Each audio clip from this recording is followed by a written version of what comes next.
Bosi, tafadhali naomba tuzungumze kidogo angalau kwa uchache kidogo. Personal assistant, sikiliza. Mwenzio nimemfukuza kazi kwa kierere hichi. Ukiendelea mshahara wako utashuka. 10,000 utafika kwenye 7, usinisemeshe. Lakini yani kuna jambo ambalo tunaweza tukadiscuss ni kueleweshe nini? Utanielekeza ofisini personal assistants. Na sijui kwa sababu gani unaongea na mimi. Na personal assistants unatakiwa ukae nyuma. Kwani unakaa mbele? Wewe ndio boss.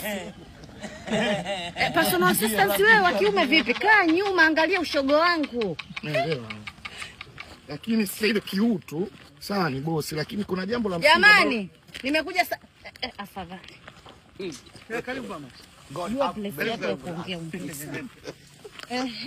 Kama nilipokuelekeza matofali haya hapa, haina shida mpaka yanafika pale kwenye site yako. Tofali moja itakuwa kwa shilingi 1,150 kwenye tofali kwanza bosi. Wewe ndio mwenye site? Wewe ndio unanunua na kujenga hapa? Unaongea kama nani? Kama assist. Unajua bosi wangu. Kwa hiyo haya matofali hapa ndo tunamaliza kila kitu, si ndio? Kwa hiyo imebaki hapa mimi nilipe tu tumalizane. Milioni 2 kwenye kulipa hapo ndo.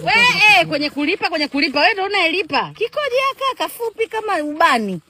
Sasa kwa hiyo hapa shilingi ngapi ndugu yangu? Milioni 2,200,000. Milioni 2,200,000. Milioni 2 ndio nani? Wewe. Yeshi, unajua vijana au ukiwaajiri wametoka kwenye maisha ya kimaskini. Ndio. Wanakuwa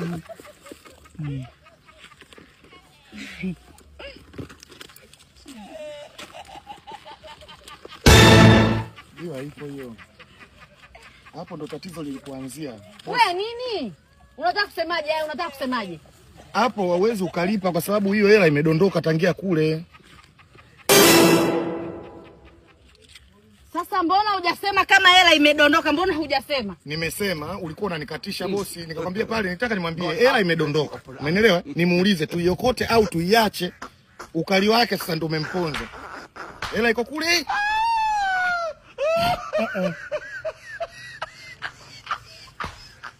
Halala.